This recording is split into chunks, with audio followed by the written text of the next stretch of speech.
Muito bem, pessoal, aqui quem fala com vocês é o Pablo. Bom, pessoal, nesse vídeo aqui vamos falar sobre um grande investimento que eu fiz nas ações do Banco do Brasil. Eu coloquei mais de 100 mil reais nas ações do Banco do Brasil e hoje ele representa 43% da minha carteira total. E nesse vídeo, pessoal, eu vou listar os motivos do porquê eu decidi colocar Banco do Brasil como maior posição da minha carteira e um segredo que o mercado está escondendo de vocês que poderia fazer o Banco do Brasil dar uma reviravolta nessa queda nas ações e trazer aí um grande potencial olhando para médio e longo prazo. Então já fiquem comigo até o final desse vídeo, já para vocês saberem sobre tudo isso. Mas antes de falarmos sobre o Banco do Brasil, pessoal, e esse novo mega aporte que eu fiz, já peço para que vocês se inscrevam no canal, até porque agora estamos com uma meta de atingir 10 mil inscritos aqui no canal, pessoal. E quanto mais esse canal crescer,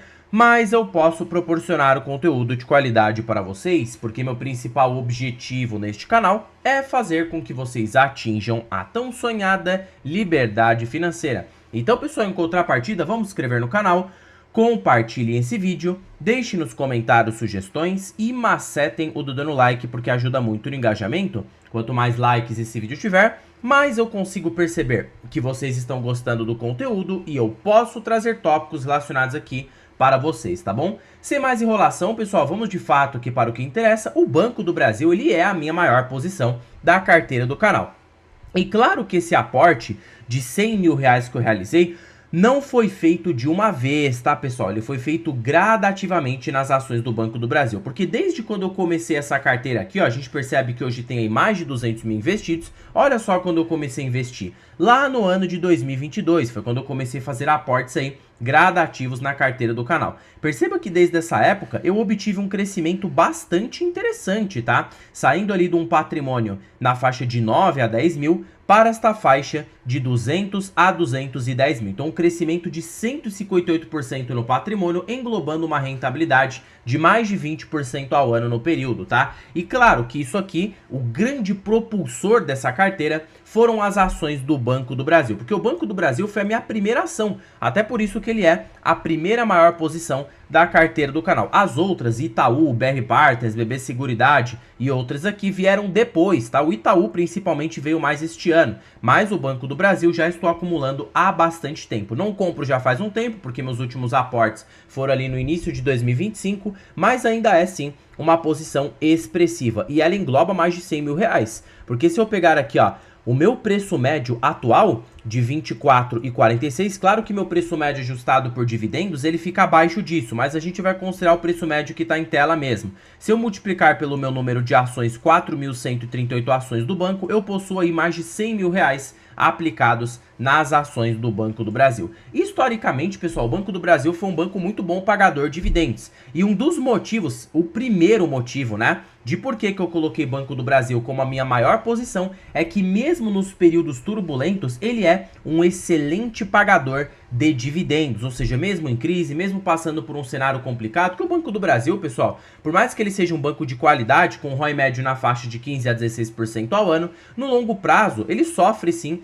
dadas oscilações no lucro. Perceba aqui, ó, 2012 o lucro caiu, depois retomou, aí teve aqui 2015, né, governo Dilma, lucro caiu, depois retomou, aí teve pandemia, lucro caiu, depois retomou, e agora com a crise aí no agronegócio, o lucro está caindo, mas já tem sim perspectiva de retomada. Isso já é de praxe aí do Banco do Brasil, ter 3 a 4 anos de lucro líquido em alta e depois o lucro líquido acaba sim se reduzindo temporariamente. Porém, são nestes momentos aqui de queda é que surgem as grandes oportunidades. E detalhe, pessoal, a ação costuma ficar muito barata, perceba que ela está sendo negociada abaixo do valor patrimonial e mesmo em períodos mega turbulentos para o Banco do Brasil, ele é o único banco da Bolsa que consegue manter um dividendo pelo menos na faixa de 5 a 6% ao ano. É difícil você achar uma empresa que está passando por um cenário complicado manter um dividendo razoável, até porque, pessoal, é muito fácil falar dos outros bancos hoje pagando de 8 a 9%, sendo que tudo vai bem. Agora, no momento que vai ruim, aí que você vai ver a verdade se é uma empresa ou não previdenciária, tá? Com exceção do Itaú, claro, que nunca passou por um momento ruim, foi reduzir o payout ali mais ou menos por uma questão de retenção de capital. Mas você descobre de fato a empresa quando você vê ela num momento turbulento. O Banco do Brasil, mesmo em momentos turbulentos, historicamente ele pagou um dividendo na média de 8,8% ao ano. O dividendo mais baixo da sua história foi aqui, ó, em 2016, que ele pagou 2,6%. Ainda pagou, tá? Nessa época, quase nenhum banco pagava dividendos. Então a vantagem do Banco do Brasil é que ele é um bom pagador. Isso faz com que você tenha aí uma previsibilidade bastante interessante. E claro, pessoal, ele é uma ação cíclica, tá? Porque é muito exposto ao agro. E é justamente que a gente entra aqui no segundo ponto dos motivos do porquê eu tenho o Banco do Brasil como maior posição. Aproveitar os ciclos do agronegócio, mais assimetria do que outros bancos. Claro que a gente tem que reconhecer que a rentabilidade do Banco do Brasil no longo prazo acaba perdendo para o Itaú, até porque o ROI médio do Banco do Brasil é na faixa aqui, ó, de 14 a 16%. Porém, pessoal, por ele ser muito cíclico, exposto ao agronegócio,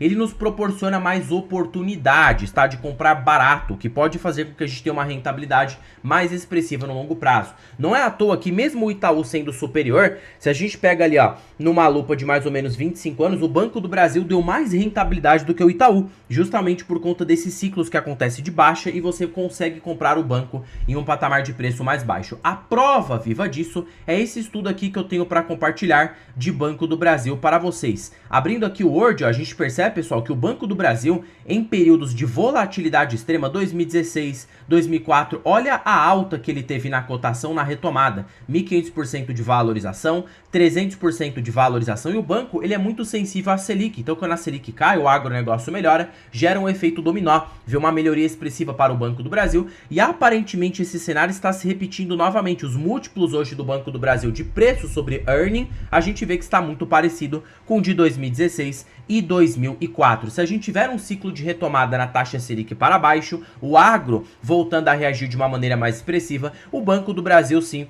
pode ter uma retomada bastante interessante, tá? Fazendo com que as ações possam se valorizar forte. Isso daqui já se mede pelo valor patrimonial. Olha só os ciclos do Banco do Brasil. Para quem pega o Banco do Brasil em ciclos de baixa, consegue multiplicar o seu capital em muitas vezes. Fora que você pode aí ficar tendo uma renda passiva vitalícia para sempre. Porque imagina para você que comprou ações do Banco do Brasil há 10 anos atrás. Pensa para longo prazo. Você tem um preço médio, claro que o seu preço médio foi indo se reajustando ao longo do tempo, mas seu preço médio fica ali em R$14, colocando numa lupa de 10 anos, mesmo com a queda no provento este ano, você ainda estaria recebendo um provento na faixa de 9%. Então, mesmo em período de crise, você ainda vai receber uma renda interessante. Por isso que é bom você olhar para Banco do Brasil perpetuando o longo prazo, porque aí sim você vai ter sim um horizonte de tempo que vai te proporcionar um retorno interessante. A prova viva disso é aqui no canal, que eu peguei o Banco do Brasil no fundo de ciclo, com a recuperação ali do ano de 2021. Olha o que aconteceu com o meu patrimônio. Agora o meu cenário parece estar se repetindo, né? Estou posicionado,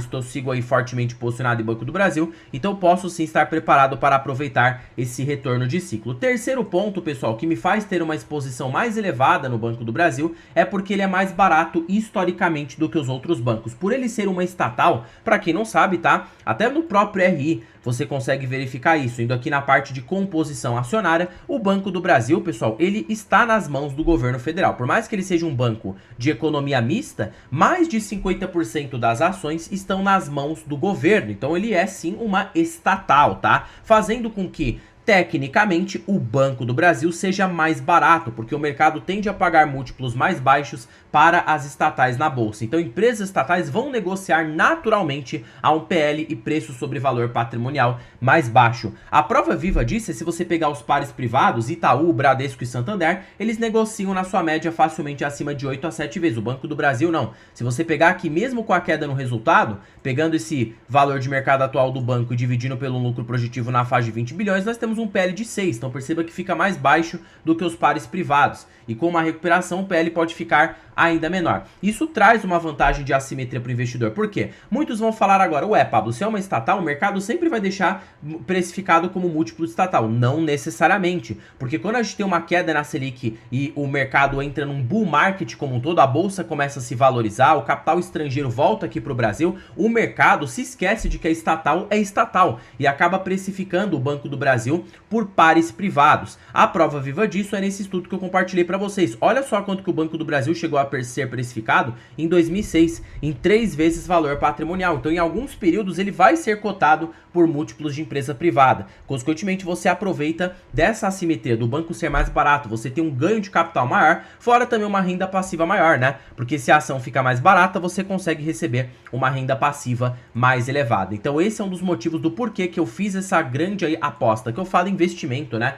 no Banco do Brasil para médio e longo prazo, justamente por ele ser mais barato e trazer mais assimetria. Porque se não fosse por isso, pessoal, eu teria toda a minha carteira no Itaú, tá? Que acaba sendo mais previsível, não me dá dor de cabeça. Para ter maior exposição no Banco do Brasil, isso tem que ter uma justificativa muito plausível. A justificativa é essa, ele acaba sendo aí muito mais assimétrico, trazendo muito mais oportunidades para o médio a longo prazo, tá?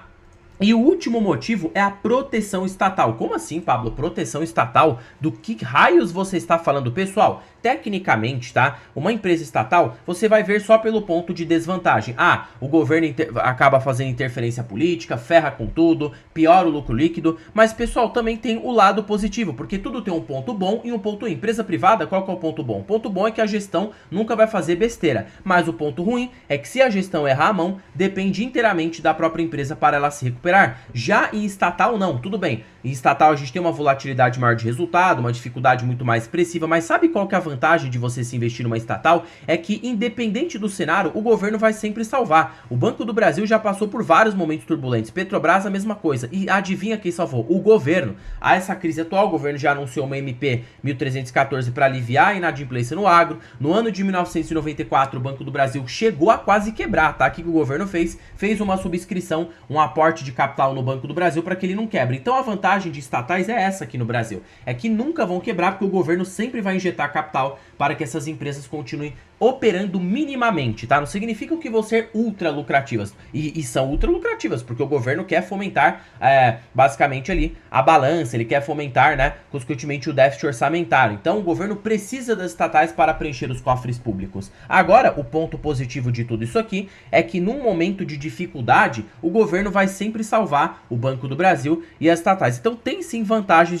de ter aí estatais na carteira. Você tem essa garantia de 100% de que a empresa não vai quebrar. Já empresas privadas, não digamos o mesmo. Tirando o Itaú também é inquebrável, porque se quebrasse o governo injetaria capital via Banco Central, porque ele acaba sendo aí consequentemente um emolumento sistêmico na economia. Mas o Banco do Brasil, pessoal, de fato ainda tem uma proteção maior, tá? Porque seria o primeiro banco aí que o governo injetaria capital. A prova viva disso é agora, né? Você vê que com essa crise do agro, o governo já acendeu a orelha e já está fazendo uma MP, porque o governo reconhece de que ele precisa. Ele não faz isso porque ele é bonzinho, ele faz isso porque precisa. E você, consequentemente, pode se aproveitar deste ponto, tá? Tendo uma estatal sólida, barata historicamente, aproveitando os ciclos de baixa e um bom pagador mesmo em crise. Não significa que você, em dados momentos, não vai ficar negativo. É normal, pessoal, dado a volatilidade do Banco do Brasil. O Banco do Brasil, ele é muito comoditizado. Além dele ser comoditizado com as commodities agrícolas, ele tem também o fator estatal, que acaba trazendo muito mais peso nas ações, mas também quando há um mercado de alta, você acaba se beneficiando fortemente. Então, pessoal, esses são os motivos do porquê eu fiz esse investimento em Banco do Brasil e acredito que vai sim me trazer uma rentabilidade bastante positiva para médio e longo prazo. São nuances que ninguém presta muito atenção, mas que, quando percebidas, já são tarde demais, porque as ações já serão precificadas pelo mercado. Então estou me antecedendo a esse movimento e tendo uma exposição maior no maior banco estatal aqui do país, tá? Nossa, Pablo, eu gostei muito do seu vídeo, só que aí é que tá, eu tô começando a investir agora, precisava de uma ajuda. Será que você não tem alguma coisa que nos facilite nosso dia a dia? E pra mim, que já é um investidor mais avançado, precisava de algo que me proporcionasse facilidade, trouxesse um potencial de retorno maior, sem eu ter tanta dor de cabeça. Bom, pessoal, é por isso que pra vocês que ficaram comigo até o final desse vídeo, eu estou com uma belíssima oportunidade aqui para vocês. A planilha das ações mais baratas da bolsa. Pessoal, essa planilha aqui, ela é supimpa, tá? Ela é show de bola. Para primeiro de conversa que ela é uma planilha totalmente vitalícia. Uma vez que você investir nessa planilha, ela é sua para sempre, para a sua vida toda. E ela é mais barata do que o preço de uma pizza. Aquela pizza que você paga ali no mês, essa planilha está mais barata do que isso. E você tem acesso a mais de 100 ações que você pode estudar em tempo real. por falar em tempo real, ela é totalmente automatizada. A cada balanço trimestral de uma empresa, a qualquer segundo, a qualquer minuto, todas as projeções dessa planilha serão feitas automaticamente, porque já existem algoritmos que fazem isso para você em tempo real. E terceiro e último fator, conte os melhores indicadores da bolsa pelos grandes investidores. Décio Bazin, Benjamin Graham, Peter Lynch, você tem aqui o ranking das ações mais baratas pela Magic Fórmula, fora também preço teto projetivo. Tá bom, Pablo, onde que estará o link desta belezura? Estará na descrição deste vídeo, primeiro comentário fixado, e também estará disponível aqui na biografia do canal. Basta você clicar em mais e você vai ser direcionado para adquirir a planilha das ações mais baratas aqui no Brasil, tá? Fora também que você pode se tornar membro aqui do canal, pessoal. A parte de membros, eu disponibilizei recentemente o meu curso Rumo à Liberdade Financeira por apenas R$19,99 por mês. Você tem acesso a mais de 40 aulas de ações, fundos imobiliários, renda fixa e criptomoedas, tá? Então olha aí, só conteúdo de qualidade. Fora também uma imersão que você não tem na parte pública, falando de small e microcaps. Então sem compromisso, você pode cancelar aí quando você quiser. Venha já ser membro do canal e aproveitar um conteúdo imersivo. Bom, pessoal, por este vídeo é isso. Não se esqueçam de se inscreverem no canal. Estamos com essa meta de atingir 10 mil inscritos. Macetem o dedo no like, compartilhe esse vídeo e já deixe nos comentários se vocês gostam aí das ações do Banco do Brasil e qual é a sua visão de médio e longo prazo. Em particular, eu acho que tem muita assimetria e este momento serve aí como um período de acumulação. Quando a retomada acontecer, o banco acredito que vai trazer aí um retorno expressivo na carteira do canal. Bom, pessoal, terminando o vídeo por aqui. Fique com Deus até o próximo vídeo e fui!